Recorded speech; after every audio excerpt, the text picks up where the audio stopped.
Welcome to today's episode, where we are going to embark on a profoundly deep and exhaustive journey into the very highest pinnacles of Indian philosophical thought. Today, we will explore an incredibly intricate comparative study between two of the most magnificent and sophisticated spiritual systems ever conceived by the human mind, Vedanta, and the Advaita Shiivagama of Kashmir, often referred to as Kashmir Shaivism. Our guide for this majestic philosophical expedition is the late, great Jaideva Singh. Dr. Singh was a deeply respected scholar, an unparalleled master of both Indian philosophy and Indian music, and a man whose towering intellectual brilliance was matched only by his profound personal modesty, kindness, and generosity. He was a true representative of the old-time Indian scholars. The dense, transformative insights we are about to explore were originally delivered by him as the prestigious Banker Bihari Hemangini Pal Memorial Lectures in December of 1984. Hosted at the Ramakrishna Mission Institute of Culture in Calcutta. Let us begin by immersing ourselves completely in the philosophy of Vedanta. There is a common, yet deeply unfortunate historical misconception that Vedanta is entirely synonymous with the philosophy of the great sage Adi Shankara. When many people today utter the words Advaita or Vedanta, they immediately mean Shankara's specific interpretation. Historically, the great acharyas, the system builders of Indian philosophy, have all interpreted the Prasthana Traya, the three foundational pillars of textual authority, consisting of the Upanishads, the Brahma Sutras, and the Bhagavad Gita, in the light of their own sectarian views. Each acharya has tried to draw support from these ancient sources for his own sect, frequently reading the thoughts of his own specific system back into these ancient words. But today, following Jaideva Singh's rigorous methodology, we are going to bypass the later commentaries and go straight back to the original source. We will take our stand entirely and exclusively on the Upanishads. As the universally respected dictum states, Vedanto Nama Upanishad, Vedanta is, in name and truth, the Upanishads. Even the famous Sariraka Sutras are considered merely an adjunct to this primary revelation. The Upanishads are the ultimate Brahma Vidya, the supreme science of the divine, expounding only upon Brahman and Atman. When we look at the immense corpus of the Upanishads, we can observe three distinct, evolving phases of philosophical inquiry. First, the ancient seers attempted to discover the world ground, the ultimate origin and foundation of everything that exists. Second, they turned their gaze inward, seeking to discover the true, immutable essence of the human being. And third, they sought to understand the ultimate relationship between this human essence, the manifested world, and that supreme world ground. Let us explore the first phase, the search for the world ground. The ancient thinkers of the Upanishads posed many probing questions regarding the foundation of reality. They asked, is Salila, the primordial cosmic water, the origin of the world? Or is it Akasa, infinite space? Is it Vayu, the cosmic wind, or Tejas, the primordial fire?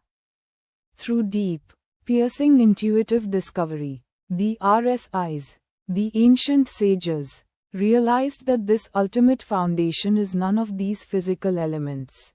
It is Brahman.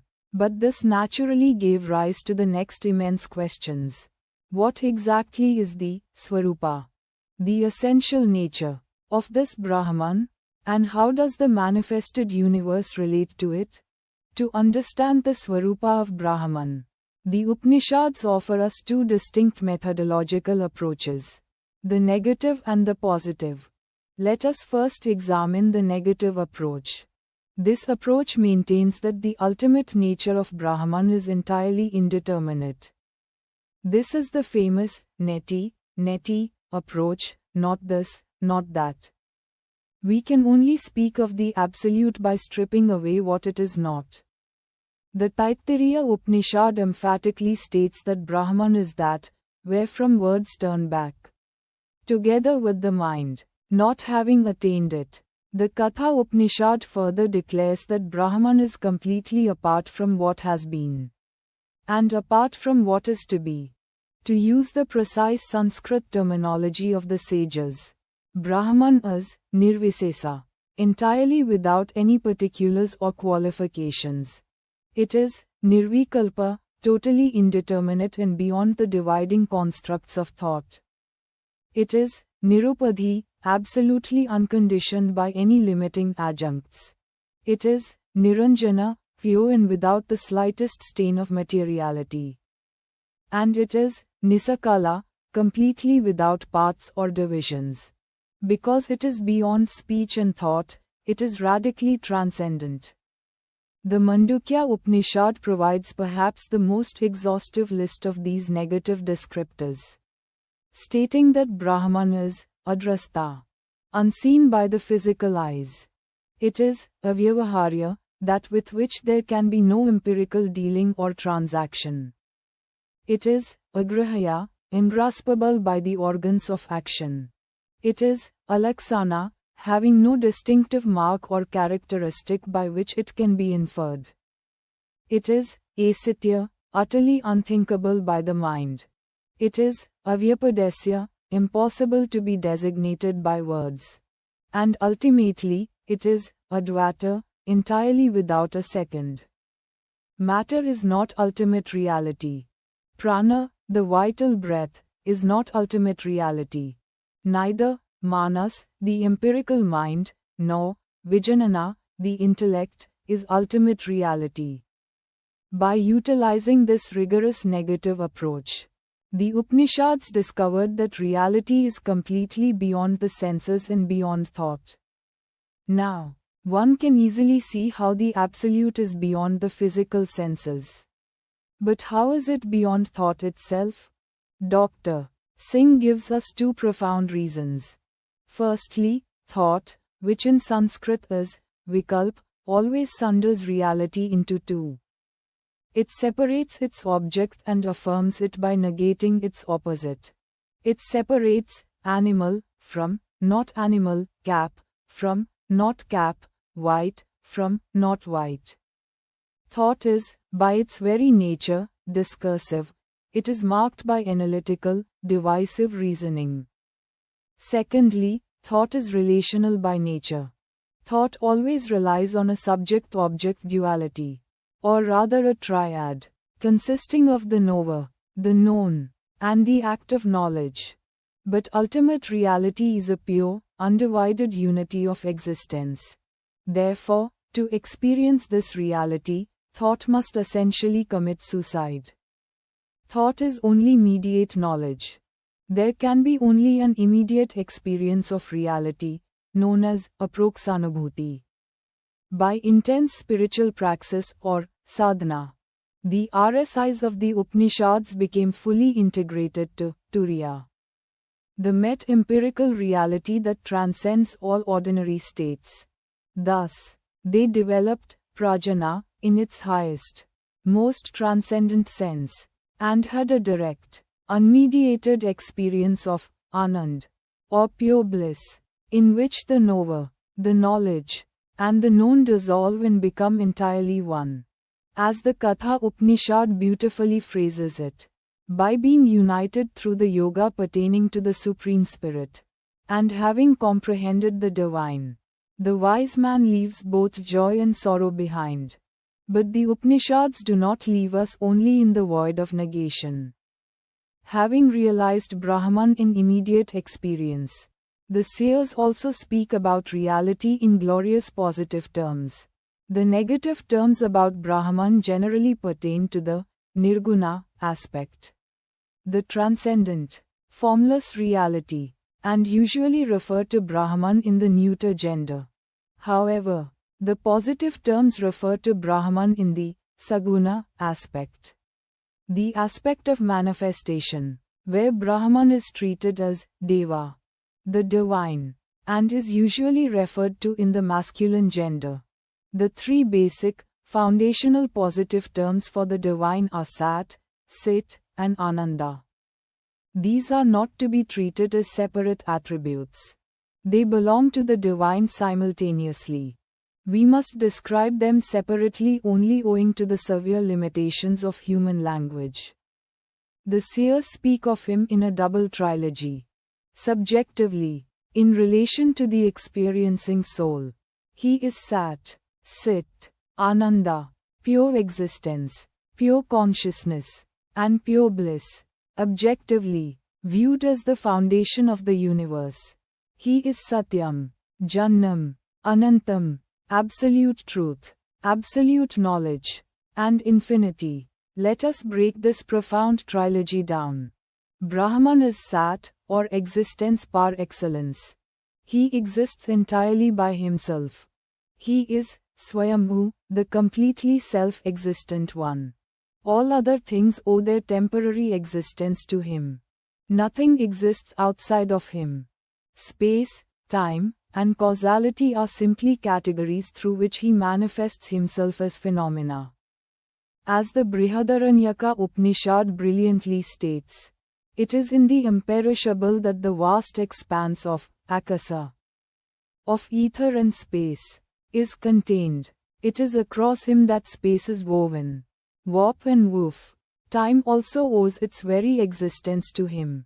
Again quoting the Brihadaranyaka, verily, at the command of that imperishable one, the moments, the hours, the days, the nights, the fortnights, the months, the seasons, and the years stand in their assigned positions.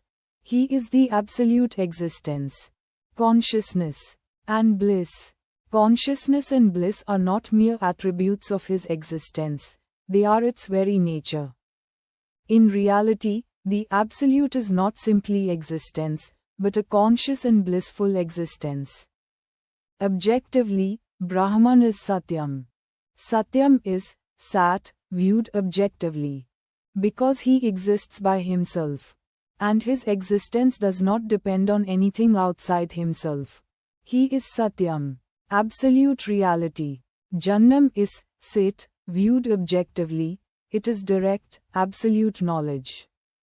And he is Anantam, which is Anand viewed objectively. Anantam means infinity, and it includes three vital ideas: immortality, universality, and freedom. Because Brahman is transcendent to time, Anantam connotes immortality. Because he is transcendent to space, it connotes universality. And because he is transcendent to causality, it connotes absolute freedom. Now we must turn to the second massive phase of Upanishadic inquiry. What is the essence of the human being? What is the true Atman? To discover the true metaphysical self, we must systematically strip away what is not the self. The sages achieved this through a profound psychological analysis. Speaking of 5 kosas, or sheaths, that veil our true nature. First is the Anname kosa, the physical bodily organism made of food. Second is the Praname kosa, the vital vehicle made of breath and energy. Then there are the psychic vehicles. The Manome kosa, the sheath of the empirical mind. The Vijananame kosa, the sheath of the intellect. And finally, the Anandame kosa, the sheath of subtle, unalloyed joy. These are all merely vehicles of the self, they cannot be called the absolute self. Even the 3 psychic sheaths may at best constitute the psychological self or soul. But they cannot constitute the true metaphysical self. For they are all subject to modification and change. And the metaphysical self is, ex hypothesi, entirely beyond change. So, how is this true Atman to be discovered? It can be discovered only by rigorously examining the varying states of the self.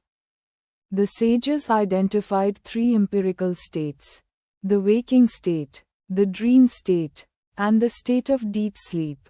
In the waking state, all our senses, both the Janendriyas, the organs of perception, and the Karmendriyas, the organs of action, are fully active. This includes the Manas, the mind, acting as the central coordinator. Then we move to the dream state. Here, the outer physical indriyas become inactive, but the Manas remains intensely active. In fact, it assumes the functions of all the other senses.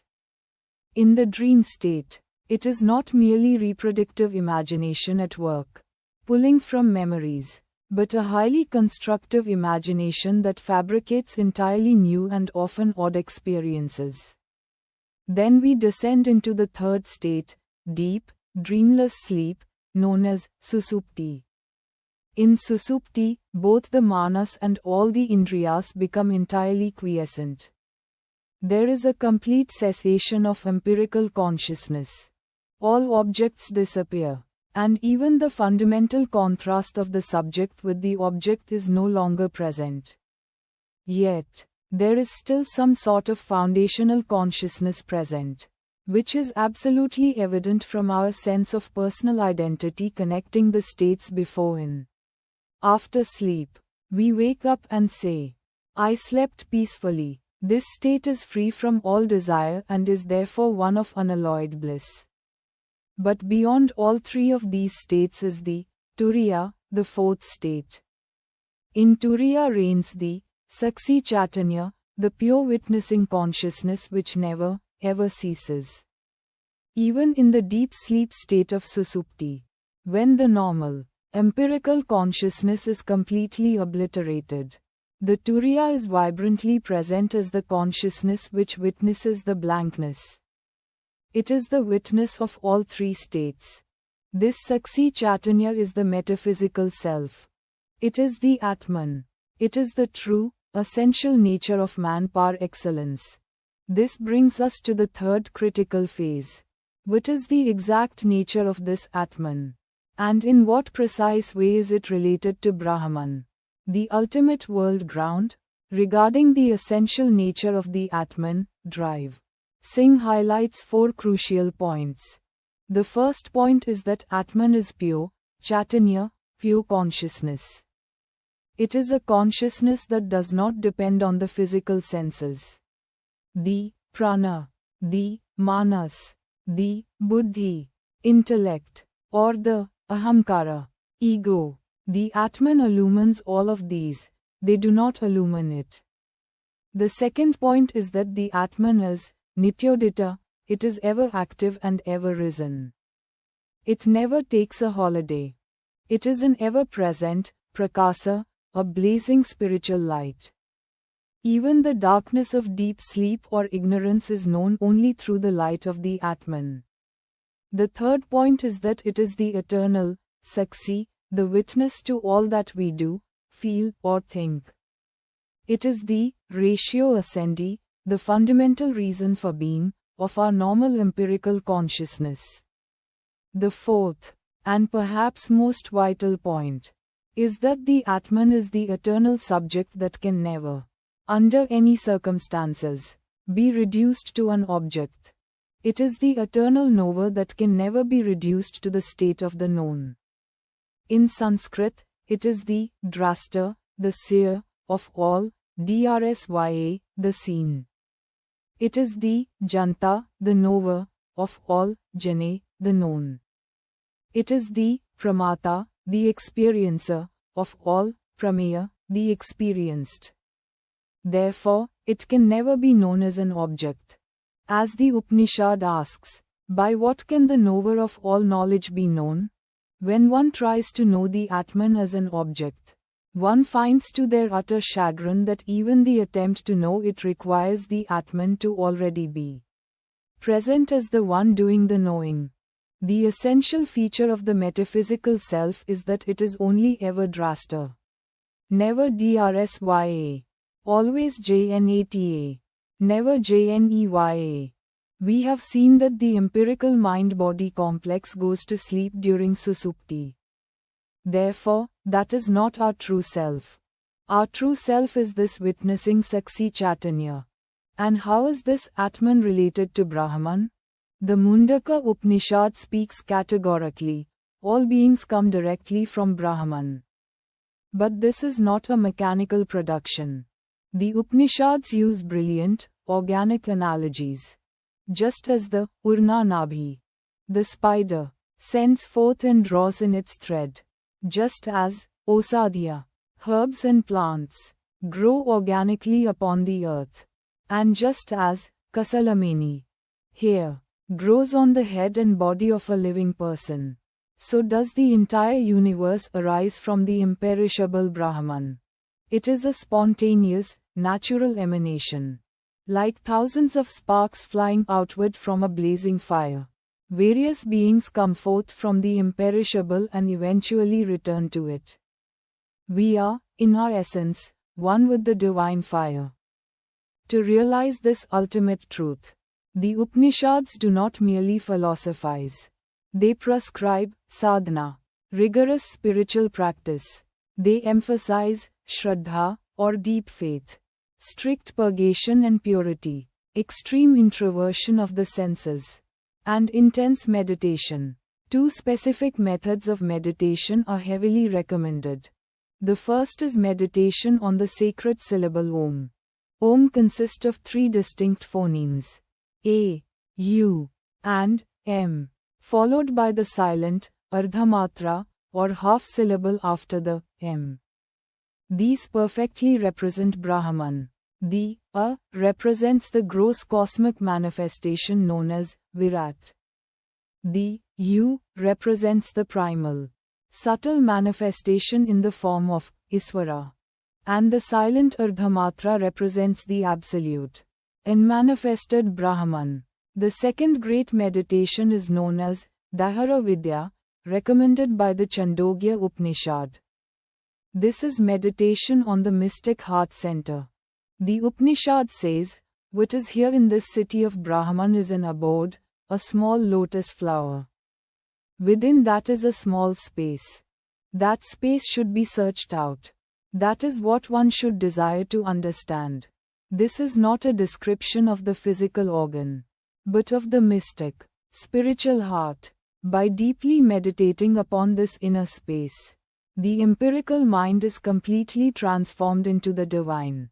Now, having established the dizzying heights of Vedanta, we must shift our gaze to the north, to the breathtakingly intricate religio-philosophical system of Kashmir. The Advaita Shaivagama, most prominently elaborated in the Pratyabhina Darsana. Pratyabhijna literally translates to recognition. It is called this because the entire philosophy rests on the premise that Lord Shiva voluntarily adopts self-veiling through his Tirodhana Shakti, his power of concealment, and thereby becomes a limited Jiva, an empirical individual. The ultimate problem for the Jiva, therefore, is not to acquire something new, but simply to recognize his own true self as Shiva. The Pratyabhina philosophy first gives us an unmatched description of ultimate reality, shows how it willfully descends to the level of the limited Jiva, and details exactly how the Jiva can recognize himself as Shiva to attain liberation. Let us dive into its conception of ultimate reality. Most systems of Indian philosophy, including orthodox Advaita Vedanta, recognize ultimate reality simply as Prakasa, as self-luminous light, or Sva Prakasa, which illumines everything in the world. But Seva philosophy introduces a monumental shift. It maintains that Parasamvit, the ultimate reality or absolute sit, is not simply Prakasa, it is Prakasha-Vimarshamaya. It is not merely static spiritual light, it is intimately fused with dynamic creative energy. Vimarsa is the reviewing energy of Shiva. It is his Kattva Shakti, his power of action and creation. It is likened to a perfectly clear mirror in which Shiva sees his own glory, his own creative power, and his own immense beauty. Therefore, there are two inseparable aspects of the Absolute: pure consciousness and dynamic activity. Vimarsa is the conscious, pulsating activity of the self. As the great master Kesemaraja puts it in his Parapravesika, Vimarsa is Akatrimaham iti Visfuranam. This means it is the spontaneous, non-relational, immediate awareness of the Supreme I. Vimarsa is the self-surveying of the self. The Seva masters argue fiercely that if ultimate reality were simply Prakasa, and not also Vimarsa, it would be utterly powerless and inert. In Kesemaraja's exact words, Yadi nirvimasya shyat, aniswaro jadaska prasajyata. If the Absolute were devoid of Vimarsa, it would be aniswara, powerless, without lordship, and Jada, completely inert and dead. It is the awareness of CIT as Sidrupini Shakti that constitutes Vimarsa. Because it is the absolute fullness of power, Vimarsa is described by numerous magnificent synonyms.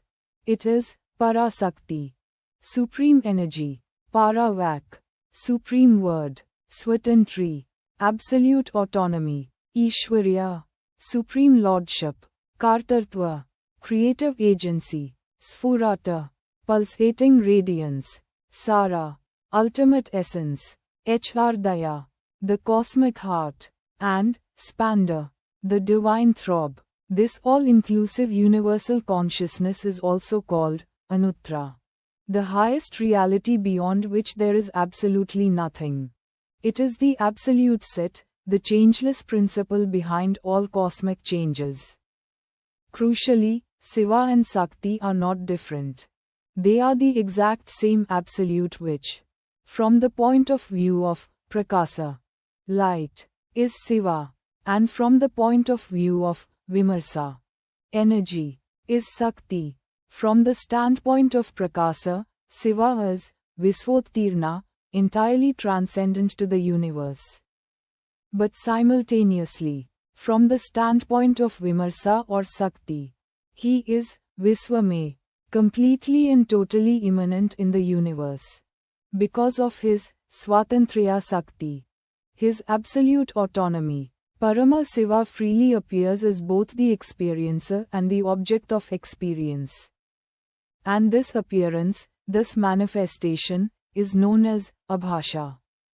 It is not parinama, a literal material transformation like milk turning into curd. Nor is it vikara, a distortion or change. It is simply an abhasa, a radiant expression of his swatantri, his unimpeded sovereignty. In this system, Chaitanyam does not mean merely passive consciousness. It means the active awareness of a satana, a conscious reality that possesses the absolute freedom of both knowledge and activity. The essential nature of this reality is CIT, consciousness, and Anand, bliss, and it continually expresses itself in three primary powers: Ichcha, supreme will; Jnana, supreme knowledge; and Kriya, supreme activity. This brings us to the very bedrock of Seva philosophy, Swatantriyavara, the doctrine of absolute free will.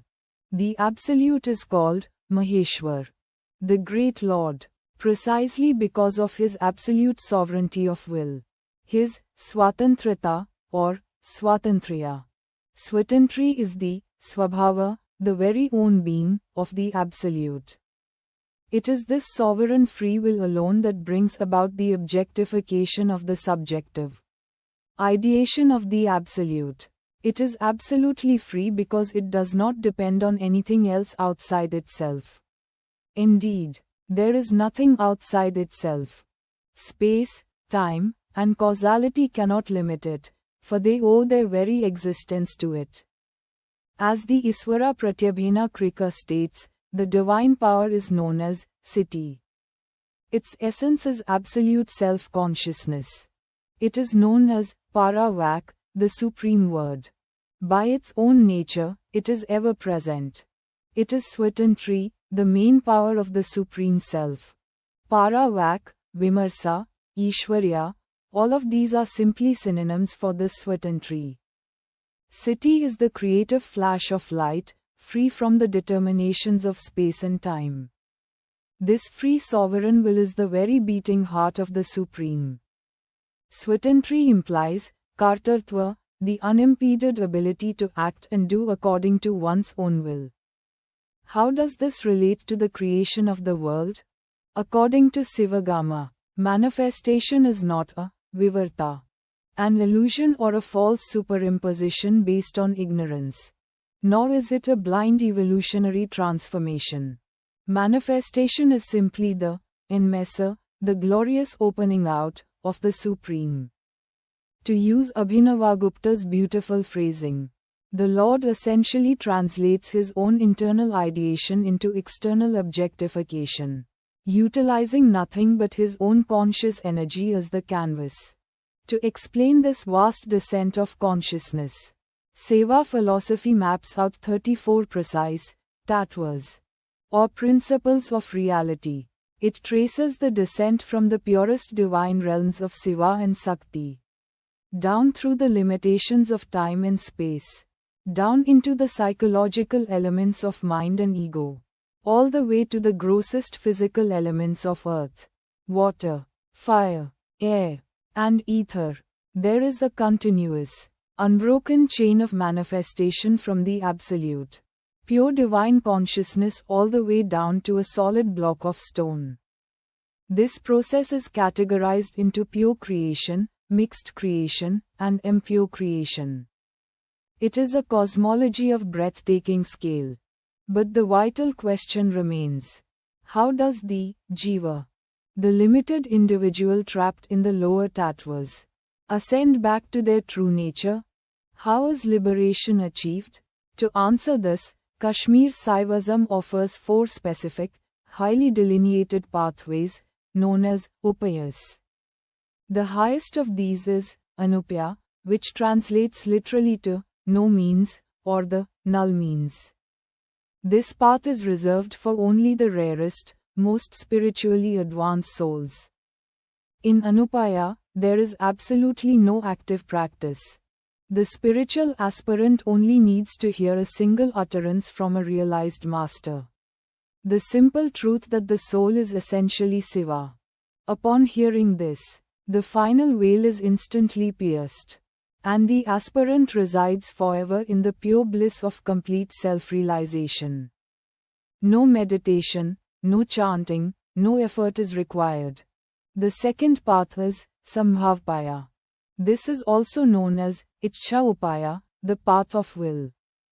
Here, there is no active mental effort, no active thought constructs, and no physical practice.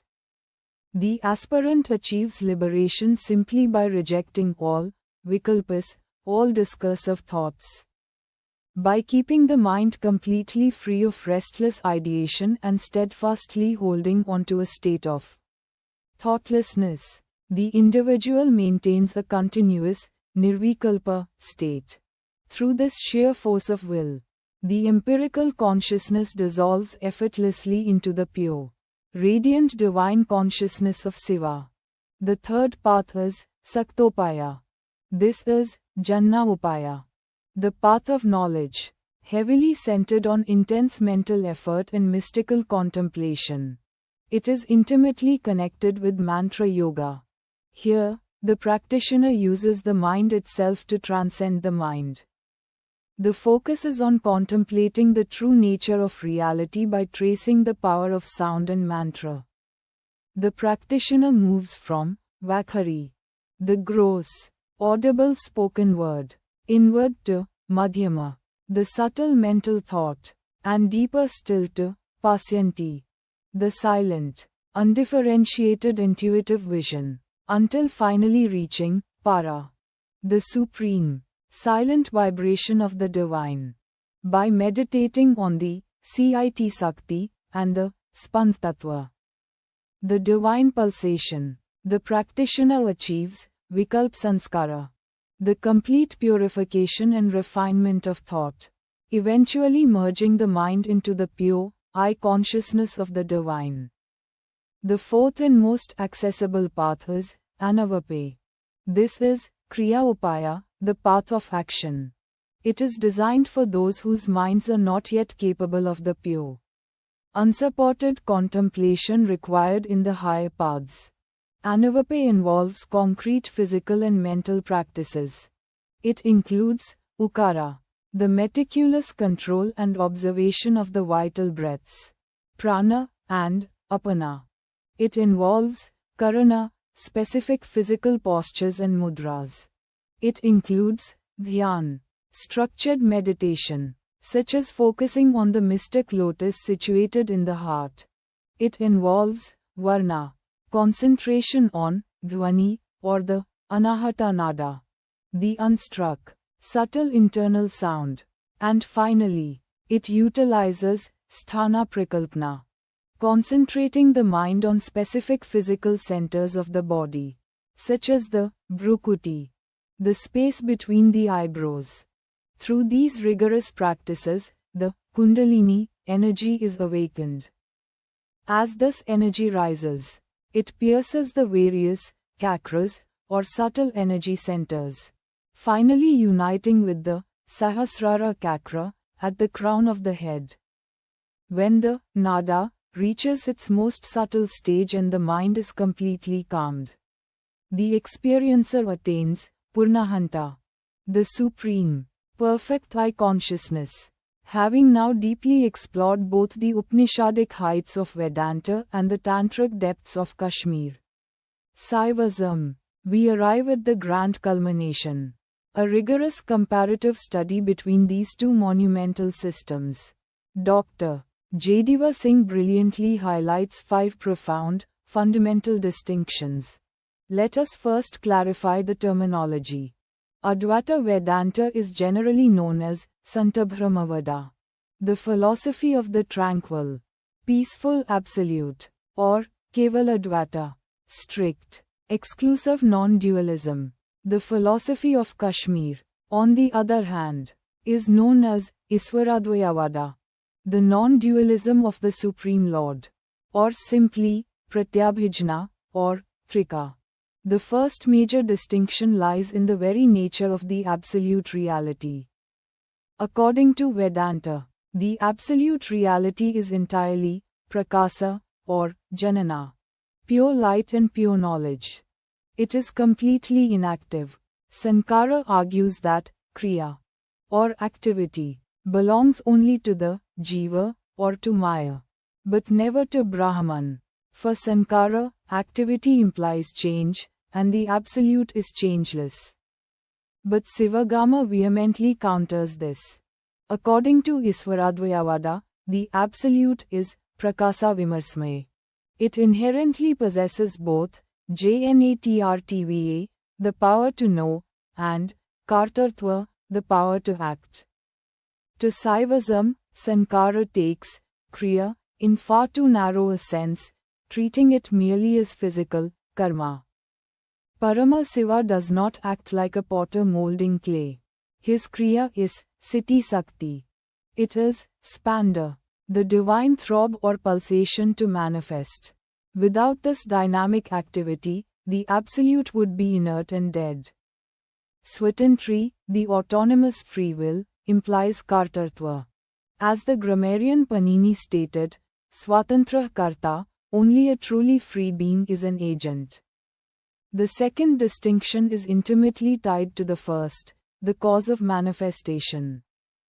In Santabhramavada, Brahman is entirely inactive, and all activity belongs to avidya, or ignorance. When Brahman is artificially associated with avidya, it appears as Iswara, who is endowed with the power to act. Shankara argues that Iswara's potency and omniscience are entirely contingent upon the limitation caused by avidya. When avidya is removed by spiritual illumination, this activity ceases. On the other hand, Shaivagama argues that Janatritva, and Katva, are the very inherent nature of the Supreme. Activity is not a false adjunct caused by ignorance. It is His specific, glorious nature. His activity is beautifully summed up in the five-fold act of the divine. Sarshti, manifestation; Sthiti, maintenance; Samhara, withdrawal; Vilay, concealment of the real nature; and Anugraha, the bestowal of grace. The third major difference centers on the concept of the world. Advaita Vedanta strictly maintains Vivartavada. This is the theory that the world is a mere appearance, a superimposition or adhyasa upon reality, caused by Maya. From the absolute standpoint, the world is Jagan mithya. It is utterly false, just as a rope is mistakenly perceived as a snake in the dark. But Advaita Shaivagama champions abhasvara or swatantriyavara, because the universe is the direct manifestation of Shiva's own swatantrya, His sovereign will. It cannot be false. The universe is a real, actual opening out of the Supreme. It is a genuine expression of His power. The world is real. The only illusion is seeing the world as something separate from Shiva. The fourth distinction relates to the means of liberation. According to Vedanta, the only path to liberation is the triad of Sravana, hearing the truth; Manana, reflecting upon it; and Nididhyasana, deep meditation. This psychological approach roughly aligns with only one of the Seva paths, Saktopaya. Vedanta has absolutely no equivalent for the effortless grace of Sambhavpaya, or the radical immediacy of Anupaya. The fifth and final distinction involves the deeply differing conceptions of ajnana, ignorance, and mukti, liberation. According to Vedanta, there is only one, avidya, and it is removed simply by acquiring vidya, or true knowledge. Once you intellectually and experientially realize the truth, you are free. But Shaivagama introduces a profound nuance. It states there are two distinct kinds of ignorance, Bodha Ajnana and Paurusa Ajnana. Bodha Ajnana is merely intellectual ignorance. True Vidya can remove this. But if only intellectual ignorance is removed, the soul will only be landed in a blank abstraction. It will not achieve full divinization. The deeper ignorance is Paurusa Ajnana, which is an innate limitation inherent in the very fabric of the limited Purusha. This spiritual ignorance cannot be removed by knowledge alone. It can only be destroyed by Saktipata, the direct descent of divine grace. This grace manifests either through Diksha, initiation by a fully self-realized guru, or by direct, unmediated divine intervention. And ultimately, what is the final goal of these paths? In Vedanta, the ideal of mukti is Kavalya, total isolation. Just as in the Samkhya system where the soul seeks isolation from Prakriti, nature, in Vedanta, the soul seeks absolute isolation from the illusion of Maya. In this state, the entire world is completely annulled. It vanishes like a dream upon waking. But the ideal of mukti in Shaivagama is entirely different. It is not isolation, it is Shivatva Yojana, complete and total integration with Shiva. The world does not disappear or get annulled. Instead, the liberated soul, endowed with full Purnahanta, looks upon the entire universe and sees it not as a binding illusion, but as a vibrant, radiant, joyful form of its own infinite Shiva consciousness. Both of these ancient paths represent the absolute zenith of human spiritual inquiry. They both relentlessly seek the highest, unvarnished truth. But where Vedanta offers a tranquil, ascetic withdrawal from the illusion of the world into the silent, motionless peace of the Absolute, Kashmir Shaivism invites us to open our eyes and recognize that the world itself is the beautiful, dynamic, pulsing dance of the divine, and that we are, in our very deepest essence, the sovereign choreographer of that cosmic dance.